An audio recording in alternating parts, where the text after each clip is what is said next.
सो mic की आवाज़ सब ठीक है। और हम आज आपके बीच आए एक अपना एक छोटा सा मेरा लेक्चर ये रहेगा। लेक्चर तो क्या बोल सकते हैं, एक आपके लिए प्लानर हम बना सकते हैं। क्या ऑर्गेनिक केमिस्ट्री कैसे हमको पढ़नी है बोर्ड्स या फिर नीट के लिए, how to study organic chemistry for boards और नीट। तो अगर आप बोर्ड के एग्जाम की तैयारी कर रहे हैं या फिर साथ में आप नीट के एग्जाम की भी तैयारी कर रहे हैं या फिर आप ड्रॉपर हैं नीट की बस खाली आप तैयारी कर रहे हैं, तो आपको क्या जानना है यहाँ पर कि आपको बोर्ड्स या फिर नीट के लिए ऑर्गेनिक केमिस्ट्री को कैसे पढ़ना है, कहाँ से स्टार्ट करें, कहाँ पे खत्म करें, क्या क्या चीजें फॉलो करें, कौन सी बुक फॉलो करें, कौन से लेक्चर्स फॉलो करें। ठीक है, तो आपको ये देखना है। ठीक है, ये मैं आपको बताऊंगा स्टार्टिंग से लेकर के एंड तक बताऊंगा। देखिएगा पहला पॉइंट इसमें क्या आता है निकल करके, स्टार्ट विद द बेसिक्स। तो आपको कहाँ से स्टार्ट करना है, देखना कहाँ से स्टार्ट करना है।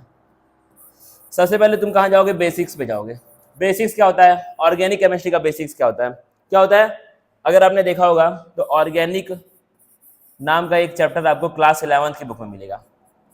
ऑर्गेनिक का एक चैप्टर आपको मिलेगा क्लास 11th की बुक में, जहाँ पे जिसके बहुत सारे सब पार्ट्स हैं।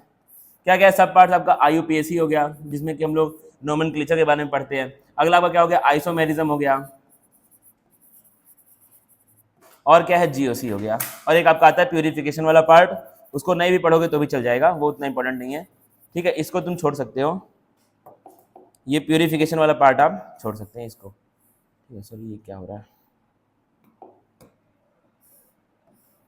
चाहो तो ये वाले पार्ट को छोड़ दो और बाकी जो पार्ट तुमको पढ़ने ही पढ़ने हैं वो क्या है, ये वाले, ये तीनों तुमको इंपॉर्टेंट पढ़ना पड़ेगा। क्या क्या है, IUPAC हो गया, आइसोमेरिज्म हो गया, GOC हो गया। अब आप 12th में हैं, आप 12th क्लास में, मुझे ऐसा पता है, लेकिन अगर आप 11th के ये तीनों पार्ट नहीं पढ़ेंगे तो आपका बेकार हो जाएगा, फिर आपको चीजें समझ में नहीं आएंगी। तो आपको 11th के ये तीनों पढ़ने पड़ेंगे अगर आपको 12th क्लास में ऑर्गेनिक केमिस्ट्री को थोड़ा सा भी समझना है। क्योंकि 12th क्लास के अगर आप खोलेंगे ऑर्गेनिक की बुक तो वो क्या सीधा रिएक्शन से स्टार्ट है, उसमें सीधा रिएक्शंस दिए हुए हैं, फिर उन्हीं रिएक्शंस में हम लोग स्टेबिलिटी देखते हैं और ये सब चीजें देखते हैं। आलतू फालतू नहीं, मतलब काम की हैं। तो क्या है, आप ये रिएक्शन को समझ तभी पाएंगे जब आपको ये सब चीजें आती होंगी कि कैसे नेमिंग होती है और उसमें आइसोमेरिज्म क्या है, उसके बाद उसमें कैरेक्टर्स कैसे आप देखते हैं। तो वो सब चीजें आप तब जान पाएंगे जब आपको ये सब चीजें पता होंगी। ठीक है, तो ये आपको जानना पड़ेगा। तो सबसे पहले तुमको स्टार्ट कहाँ से करना है, अब देखो मैं इसको लिखता हूँ, अच्छे से मिटाता हूँ इसको, उसके बाद फिर मैं इसको लिखने का ट्राई करता हूँ।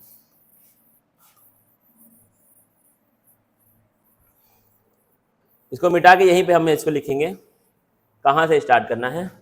सबसे पहला काम आपको क्या पढ़ना है, स्टार्ट विद बेसिक का मतलब क्या है, सबसे पहले क्या पढ़ो, IUPAC पढ़ो, यानी कि नोमेनक्लेचर पढ़ो। फिर क्या पढ़ो, दूसरे नंबर पे आइसोमेरिज्म पढ़ो। ठीक है, अगर पढ़ना स्टार्ट कर रहे हो तो। और तीसरे पे क्या पढ़ो, GOC पढ़ो, या फिर इसी को रिएक्शन मैकेनिज्म का नाम दिया गया होगा कहीं कहीं पर, कंफ्यूज नहीं होना, दोनों लगभग सेम चीजें हैं। ठीक है, रिएक्शन मैकेनिज्म पढ़ो। तो क्या है, ये तीन चीजें तुमको पढ़नी है, और वो भी ऐसे नहीं कि ऐसे फटफट पढ़ लिए, 1 घंटे का लेक्चर देख लिया, 2 घंटे का देख लिया, माइंड मैप देख लिया, ये सब नहीं। आपको ये सब चीजें डिटेल में पढ़नी पड़ेंगी।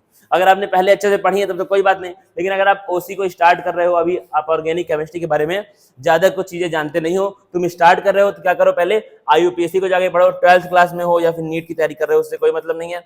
अगर आप क्या पढ़ेंगे, पहले IUPAC पढ़ेंगे, नेमिंग अच्छे से सीखेंगे, प्रैक्टिस करेंगे अच्छे से, फिर पढ़ेंगे आइसोमेरिज्म, फिर पढ़ेंगे GOC, फिर आपकी स्टार्ट होगी 12th क्लास की OC, फिर स्टार्ट होगी। ठीक है, अगला देखना पॉइंट क्या है, प्रैक्टिस। डेली आपको प्रैक्टिस करनी पड़ेगी, इसका कोई भी ऑल्टरनेटिव नहीं है। डेली आपको प्रैक्टिस करनी पड़ेगी। तो जो भी टॉपिक तुम पढ़ रहे हो, मान लो तुम क्या पढ़ रहे हो, हेलो एल्केन पढ़ रहे हो, क्या कलर चेंज करना पड़ेगा।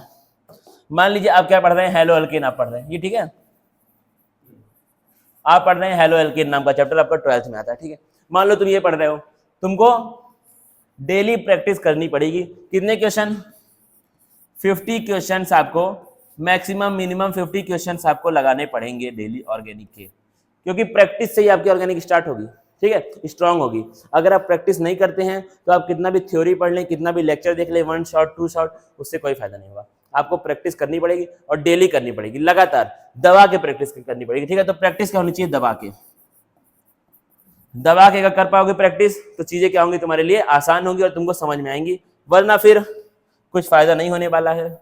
क्योंकि आपका क्या होना चाहिए, प्रैक्टिकल नॉलेज, प्रैक्टिस जब आपके पास नहीं होगी चीजें आसान नहीं हो पाएंगी। तो यहाँ पे क्या आता है हमारा, डेली कोई भी टॉपिक तुम पढ़ रहे हो अपने हिसाब से, डेली 50 क्वेश्चन आपको सॉल्व करने पड़ेंगे, डेली 50 क्वेश्चन। ठीक है, इसको टारगेट बना के रखो, ये करोगे तो चीजें तुमको आसान फील होंगी। फिर कहता है अब देखो सबसे इंपॉर्टेंट चीज क्या है, सबसे इंपॉर्टेंट इस वाले पॉइंट को मैं मानता हूं सबसे इंपॉर्टेंट पॉइंट तुम्हारा यही है, क्या है, avoid NCERT in starting. NCERT की बुक को आपको नहीं पढ़ना है, एनसीईआरटी की बुक को आपको स्टार्टिंग में नहीं पढ़ना है, जब वो चैप्टर पूरा हो जाए तब एनसीईआरटी की बुक उठाना, क्योंकि एनसीईआरटी की दिक्कत क्या है, एनसीईआरटी के बुक की दिक्कत क्या है कि उसमें कोई भी चीजें ऑर्डर में नहीं दी गई हैं, सीरियल वाइज कोई भी चीजें नहीं दी गई हैं, कुछ यहाँ दिया है कुछ वहां दिया, तो उसमें दिक्कत ये है, ठीक है। तो इसलिए आप अगर एनसीईआरटी की बुक को स्टार्टिंग में पढ़ेंगे, अगर आपने देखा लेक्चर फिर आप एनसीईआरटी की बुक अगर पढ़ना है तो आपसे दिक्कत होगी, क्या करो, पहले उस टॉपिक का या फिर उस चैप्टर का सारे सारे लेक्चर देख लो, उसके बाद एनसीईआरटी की बुक उठाओ, तब तुमको चीजें समझ में आएंगी, ठीक है। तो आपको स्टार्टिंग में एनसीईआरटी की बुक नहीं पढ़नी है, क्योंकि एनसीईआरटी क्या है, आपकी ऑर्डरलेस है। ऑर्डरलेस मतलब क्या होता है, वो ऑर्डर में एनसीईआरटी नहीं है, सीरियल वाइज चीजें वहां पे प्रेजेंट नहीं है। तो ये तुम्हारा इंपॉर्टेंट पॉइंट क्या आता है, आपको एनसीईआरटी की बुक स्टार्टिंग में आपको ये एनसीईआरटी की बुक क्या करनी है, अवॉइड करनी है। ये चीज अगर फॉलो कर पाओ तो कर लेना। फिर क्या है, बाय हार्ट रिएक्शन। अब क्या है, जब आप 12th क्लास में अब आप पहुंच चुके हैं, जब तुम 12th में जाओ क्या मिलेंगे तुमको, भर भर के रिएक्शंस मिलेंगे, भर भर के रिएक्शंस मिलेंगे। टीचर होते हैं बहुत सारे, वो बोलते हैं कि हम लोग रिएक्शन को बता देंगे, समझा देंगे, अच्छे से याद नहीं करना पड़ेगा, लेकिन देखो सच्चाई क्या है कि आपको रिएक्शंस याद करने कहीं ना कहीं पड़ेंगे, रिएजेंट आपको याद करने पड़ेंगे, और हर एक चीज आपको याद करनी पड़ेगी। स्टेबिलिटी का ऑर्डर तुमको याद करना ही पड़ेगा, रिएजेंट तुमको याद करने ही पड़ेंगे, सबस्ट्रेट कौन सा यूज हो रहा है तुमको याद करना ही पड़ेगा। नहीं याद करोगे दिक्कत होगी, समझा तो टीचर देगा, समझ तुमको आ जाएगा, लेकिन कहीं ना कहीं तुमको कौन सा रिएजेंट कौन से रिएक्शन में यूज हो रहा है, या फिर अगर रिएजेंट ये है तो वो कौन सा रिएक्शन हो सकता है, ये सब चीजें आपको याद करनी पड़ेंगी लास्ट में। अभी करोगे तो और अच्छा है, वरना लास्ट में एग्जाम के 1 महीना पहले 2 महीना पहले तुमको ये चीजें याद करनी ही पड़ेंगी, ठीक है। तो जो सच्चाई है ये वाला क्या आपका गॉड्स ओन ट्रूथ है कि आपको रिएक्शंस कहीं ना कहीं याद करनी पड़ेंगी, रिएजेंट आपको याद करने ही पड़ेंगे, ठीक है। स्टेबिलिटी का ऑर्डर आपको कहीं ना कहीं याद करना पड़ेगा कि किसी ना किसी का, तो आपको रिएक्शन के साथ नाम के साथ साथ उसके रिएजेंट भी कहीं ना कहीं याद होने चाहिए, ठीक है। तो अभी से अगर तुम करोगे तो डेली अगर 1-2 रिएक्शन भी याद करोगे तो भी तुम्हारा लास्ट तक काफी फायदा हो जाएगा, लेकिन अगर बाद में करोगे तो वहीं पे फिर तुमको दिक्कतें फेस करनी पड़ सकती हैं। अगला देखना क्या पॉइंट है, वन शॉट और स्मॉल लेक्चर। अब यहाँ पे क्या होता है, अब आपके औकात की बात होती है यहाँ पे। अगर आपने पहले थोड़ा बहुत पढ़ रखा है चीजों को, अगर आपका बेसिक ठीक है, अगर आपने 11th अच्छे से किया हुआ है, तो आप क्या करो, वन शॉट लेक्चर देखो, सीधा क्या देखो, वन शॉट। ये आपका हर एक चैप्टर का मान लो लमसम कितना होगा, 8 से 10 घंटे का लेक्चर आपको यूट्यूब पे बहुत सारे चैनल्स का, बहुत सारे टीचर्स का आपको मिल जाएगा, ठीक है। तो अगर आपका बेसिक थोड़ी बहुत ठीक है तो क्या करो, वन शॉट लेक्चर देखो। अगर बेसिक ठीक नहीं है, अगर तुमको बेसिक से स्टार्ट करना है, जैसे कि अगर आप हमारे चैनल पे जाएंगे तो आपको क्या मिलेगा, चैनल में मैंने क्या किया है, पढ़ा तो रहे हैं हम लोग बोर्ड्स का और नीट का, लेकिन मैंने स्टार्ट कहाँ से किया है, आईयूपीएससी से स्टार्ट किया। आईयूपीएससी से शुरू करके अभी हम लोग किस पे हैं, जीओसी पे हैं, ठीक है। तो आप उसको भी फॉलो कर सकते हैं। अगर आपको एकदम बेसिक से स्टार्ट करना है, आपको कुछ नहीं आता है, तो क्या करो, आईयूपीएससी यूपीएससी सबका छोड़ दो, यहाँ से स्टार्ट करो, जो चैनल पे लेक्चर पड़े हुए हैं यहाँ से शुरू करो। आईयूपीएससी हमारा खत्म हो चुका है, लेक्चर देख लो, हम लोग जीओसी पे हैं, उसको फॉलो करो। अगर तुम्हारा बेसिक ठीक है, आईयूपीएससी तुम पढ़ चुके हो, जीओसी तुमको ठीक ठाक आती है, तुमने प्रैक्टिस किया ठीक ठाक अपनी लाइफ में, क्या करो, वन शॉट देख लो सबका, ठीक है। वन शॉट आपके लिए बहुत ही अच्छी चीज है। वन शॉट को लोग बोलते हैं कि कुछ नहीं सीख पाते हैं, लेकिन अगर टीचर अच्छा है, अगर कोई टीचर अच्छा है तो वो वन शॉट में सब कुछ सिखाता है आपको, ठीक है। तो वो 2-3 घंटे वाला वन शॉट मत देखना, वो 2-3 घंटे वाला जो वन शॉट होता है वो क्या होता है, बच्चों को खुश करने के लिए होता है, लेकिन जो वन शॉट है वो कम से कम 8 से लेकर 10 घंटे का होना चाहिए, ठीक है। डिपेंड करता है कि मतलब चैप्टर छोटा या फिर बड़ा है, लेकिन इतना छोटा चैप्टर ऑर्गेनिक में कोई भी नहीं जिसका वन शॉट 2-3 घंटे का हो। लगभग आपका 6 से 7 घंटे का, 8 घंटे का वन शॉट होना चाहिए, ठीक है। और बाकी बेसिक से अगर तुमको पढ़ना है तो स्मॉल लेक्चर्स के पास आप जाएं, जो कि हमारे चैनल पे मौजूद है। समझ आए तो यहाँ से पढ़ो, वरना बहुत सारे तुमको मिल जाएंगे, बैच मिल जाएंगे यहाँ वहां से भी आप पढ़ सकते हैं, आपके ऊपर है जहां से आपकी फ्रीक्वेंसी मैच हो, ठीक है। अगला क्या आपका रेफरेंस नोट। अगला क्या आपका रेफरेंस नोट्स। मतलब क्या है रेफरेंस नोट्स का मतलब क्या हुआ आपका कि रेफरेंस बुक आती है बहुत सारी, तो आप एनसीईआरटी को तो स्टार्टिंग में पढ़ नहीं पाएंगे, क्योंकि एनसीईआरटी क्या है, बहुत घुमाने वाली चीज है।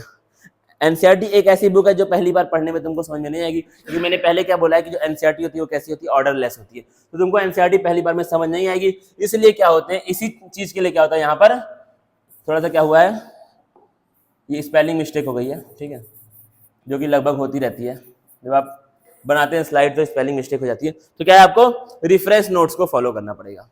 रेफरेंस नोट्स क्या होते हैं, जहाँ पे एनसीईआरटी की ही हर एक चीज होती है, लेकिन वो ऑर्डर में होती है और एक ऐसी लैंग्वेज में होती है जो कि आपको समझ में आ जाएगी। ठीक है, तो आप रेफरेंस नोट, रेफरेंस बुक्स को फॉलो करें। आप कर सकते हैं मेरे नोट्स को फॉलो, मेरे नोट्स को, मेरे खुद के बनाए हुए नोट्स को आप लोग फॉलो कर सकते हैं, जिसको हम लोग फॉलो करते हैं क्लास में। ठीक है, तो उसको भी आप फॉलो कर सकते हैं, वहां पे आप देख सकते हैं वो सारे के सारे नोट्स। अगर आपको चाहिए तो मैं टेलीग्राम पे डलवा दूंगा नोट्स को, कमेंट आप उसमें करेंगे तो डलवा देंगे। ठीक है, तो क्या है, उस नोट्स को आप फॉलो करें, या फिर बहुत सारी बुक्स आपको मिल जाएंगी तमाम कोचिंग की, उसको आप फॉलो कर सकते हैं। ठीक है, अगला क्या है, वही चीज है प्रैक्टिस बुक। प्रैक्टिस बुक एक आपके पास होनी चाहिए। प्रैक्टिस बुक क्या होती है आपकी, बहुत सारी आती है, famous practice book, finger tips आती है, इस तरह की बुक्स बहुत सारी आती है जिसमें कि एनसीईआरटी बेस्ड क्वेश्चंस होते हैं। सबसे बेहतरीन प्रैक्टिस बुक कौन सी है, एनसीईआरटी है। सबसे अच्छी प्रैक्टिस बुक कौन सी है, एनसीईआरटी है। दूसरा कौन है, एनसीईआरटी एग्जाम्पलर, अगर आपने सुना है तो। जब ये दोनों प्रैक्टिस बुक खत्म हो जाए तब तीसरे पे आना। अब देखो ये पॉइंट बड़ा इंपॉर्टेंट है, जब तक तुम एनसीईआरटी ना सॉल्व कर लो, और क्या ना सॉल्व कर लो, जब तक तुम एनसीईआरटी ना सॉल्व कर लो और एनसीईआरटी एग्जाम्पलर ना सॉल्व कर लो, तब तक किसी भी तीसरे प्रैक्टिस बुक पे मत आना, क्योंकि सवाल तुम्हारे एग्जाम में, 12th के बोर्ड के एग्जाम में, नीट के एग्जाम में सवाल कहाँ से आने हैं, एनसीईआरटी से आने। तो जब ये दोनों बुक सॉल्व हो जाए तो तमाम प्रैक्टिस बुक तुमको मिल जाएंगी, वो लगा लो, या फिर किसी कोचिंग का, किसी अच्छे कोचिंग का डीपीपी सॉल्व कर लो, या फिर बुक्स भी आती है, मॉड्यूल्स आती है किसी अच्छे कोचिंग्स की, उनकी मॉड्यूल सॉल्व कर लो, कुछ भी आप कर सकते हैं। ठीक है, तो आप इस तरीके से। और हमारा क्या है, हमारा भी चलता है डेली वर्कआउट, उसको आप फॉलो कर सकते हैं, टेलीग्राम पे जाता है वो डेली वर्कआउट, उसको आप कर सकते हैं फॉलो। ये सब क्या है, आप कर सकते हैं, लेकिन ये सब आपको तब करना है जब ये दोनों सॉल्व हो जाएं। ठीक है, ये दोनों सॉल्व हो जाएं, इस पे आ जाओ तुरंत, क्योंकि जितना प्रैक्टिस करोगे उतना ज्यादा सीखोगे। The more you practice the more you learn, जितना आप प्रैक्टिस करेंगे उतना आप सीखते जाएंगे चीजों को। अगला देखना, आखिरी पॉइंट क्या है हमारा, जो सबसे इंपॉर्टेंट पॉइंट है आज के लेक्चर का या फिर आज के वीडियो का सबसे इंपॉर्टेंट पॉइंट क्या है, प्रैक्टिस प्रैक्टिस एंड प्रैक्टिस, जो कि मैंने बोला है the more you practice the more you learn. तो आप जितना प्रैक्टिस करेंगे उतना आप क्या करेंगे, सीखते जाएंगे। बाकी हम लोग मिलेंगे कहीं ना कहीं, अब आगे के हमारे लेक्चर्स तो आते ही रहेंगे। थोड़ा सा डिले हुआ है लेक्चर्स में, टेक्निकल प्रॉब्लम की वजह से लेक्चर्स हमारे आगे आते रहेंगे। आप उसको फॉलो करें और जिंदगी में कहीं ना कहीं आगे बढ़ने का ट्राई करें। क्या बंद हो गया क्या सर, ये लेक्चर के बीच में मजाक। ठीक है, तो क्या आपका सी यू अगेन, हम लोग फिर मिलेंगे कहीं ना कहीं आपसे, और आप प्रैक्टिस करें और सीखते जाएं चीज़ों को। ठीक है, इसके साथ हम लोग मिलते हैं अगले लेक्चर में। See you again, thank you guys. क्या कर